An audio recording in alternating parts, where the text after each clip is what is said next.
layanan kepada konsumen, makanya semakin berkembang. Terus globalisasi dan internasionalisasi, kenapa?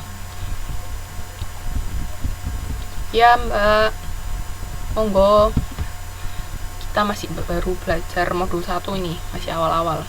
Ini kenapa kok ini sekarang sampai globalisasi dan internasionalisasi? Kenapa kok mempengaruhi perkembangan bisnis jasa?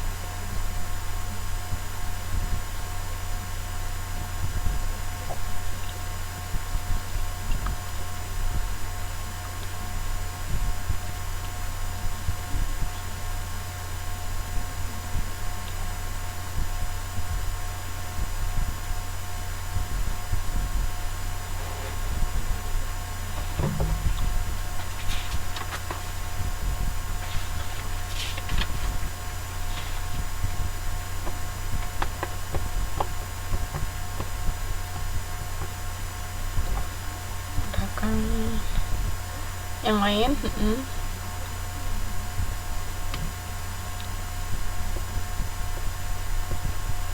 Sekarang kan zamannya era globalisasi, jadi perusahaan misalnya dari Taiwan mau masuk ke Indonesia bisa, perusahaan Indonesia mau ke sini bisa. Cuman kan kadang-kadang tiap negara ada aturannya masing-masing, maksudnya kayak nggak semudah itu setiap perusahaan bisa masuk, harus mengikuti peraturan di negara setempat. Tapi tetap dengan adanya globalisasi itu bisnis-bisnis yang ada bisa berkembang. Jadi ya Mbak, silakan gabung. Silakan, saya absen ya.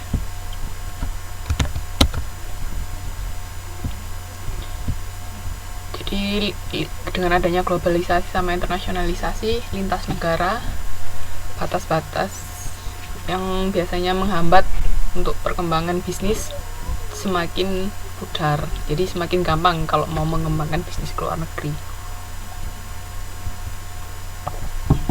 Oke, terus kalau ekonomi kenapa? Kira-kira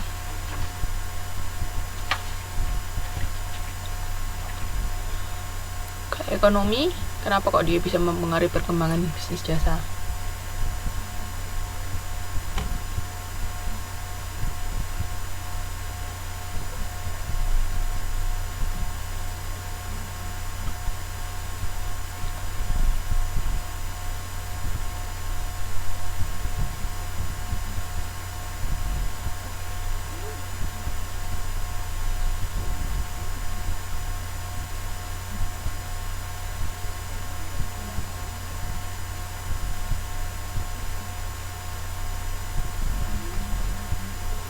Gimana?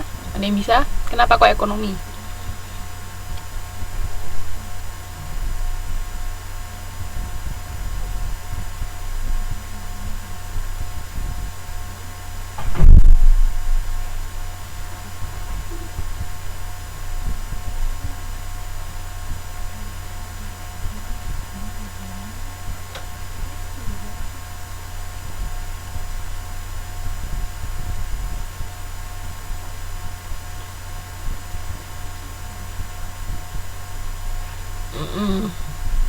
Jadi kayak tingkat inflasi di suatu negara bisa mempengaruhi daya beli masyarakat, ya kan? Ketika inflasinya tinggi, harga-harga barang naik, masyarakat kan biasanya daya belinya menurun.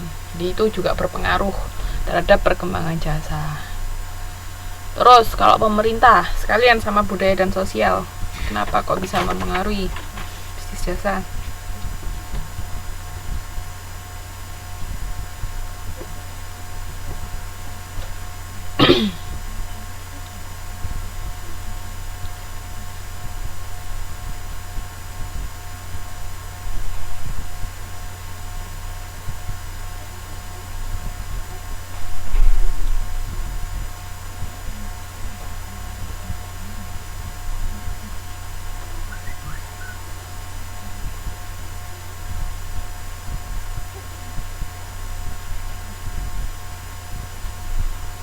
Mana pemerintah sama budaya dan sosial?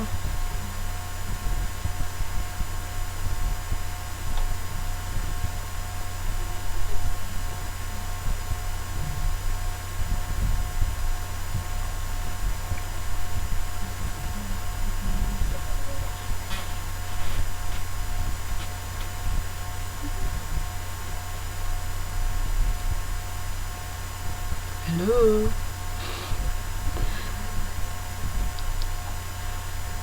gimana pemerintah, budaya dan sosial.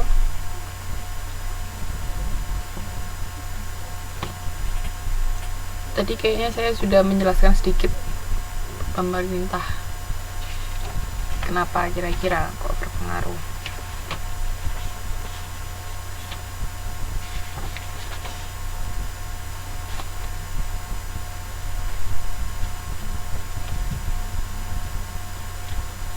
Yuk, yang lain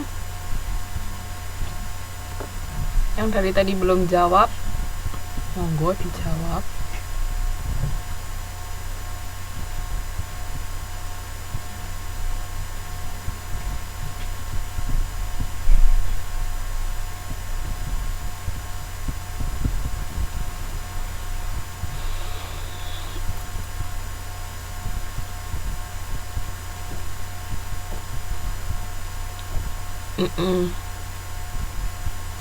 Jadi kalau pemerintah kayak yang saya tadi jelaskan, misalnya kita mau ekspansi bisnis ke luar negeri, kita harus mematuhi aturan pemerintah negara tersebut. Sama aja kayak misalnya di lingkup Indonesia juga, setiap perusahaan harus mematuhi aturan yang ditetapkan oleh pemerintah, nggak bisa seenaknya. Jadi nanti mbak-mbak sama mas-mas kalau mau bikin bisnis, kan tetap pertama harus kayak mendaftarkan perusahaannya. Nah itu kan sudah mengikuti peraturan pemerintah.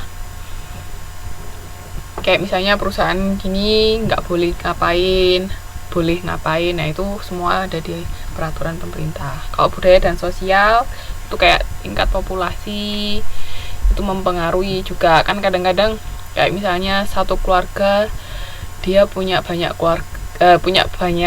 anggota keluarga. Nah itu kan juga bisa mempengaruhi daya beli. Misalnya anggota keluarganya banyak tapi pendapatannya nggak banyak, otomatis daya belinya kan nggak bisa tinggi.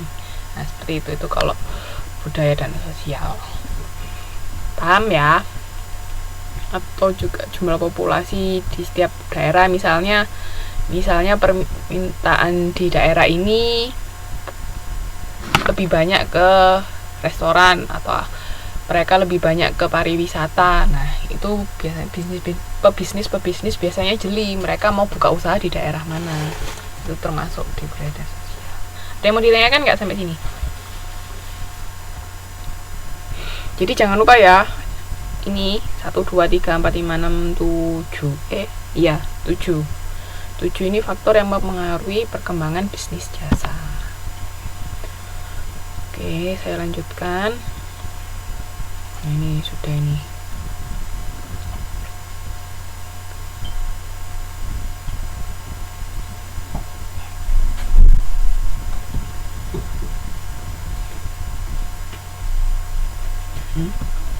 Kedobelan ya.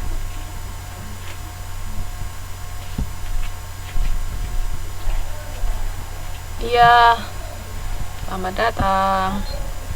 Langsung gabung mbak.